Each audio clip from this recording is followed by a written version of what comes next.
Hey, so I had a pretty cool case in today, and if you're having pain in the front of your knee and you run, jump, squat, or lunge, or do a deep knee bend, that you may be one out of the every four people that experience runner's knee or jumper's knee. This is pain in the front part of the knee where the quad merges to the quad tendon and eventually attaches to the lower part of the leg there, and it's horribly painful and very annoying to say the least, and it can progress to a full tendon rupture if you don't care for it properly. So we need to look at some of the causes of how this develops in the first place.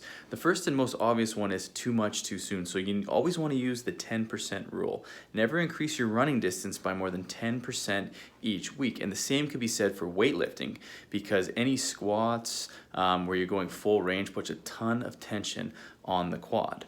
Some biomechanical things to think about is if you have tight hip flexors and weaker glutes, you're not going to have your strongest, most stable joint supporting all the weight of your lower body, and your body will actually borrow range of motion from the knee where it should be putting most of the range of motion on the hips in our squatting and deadlifting and jumping type activities. If you have poor hip mobility and hip function, what will happen is the knees will drift past the toes and even further past to a range of motion that we don't want, which puts a ton of torque and tension through the quad tendon. A little bit of knees past the toes is okay, especially if you have the ankle mobility for it, but there comes a point of no return where now that quad tendon is going to get loaded way more than it needs to. So again, don't look at the knee, look up at the hip, okay?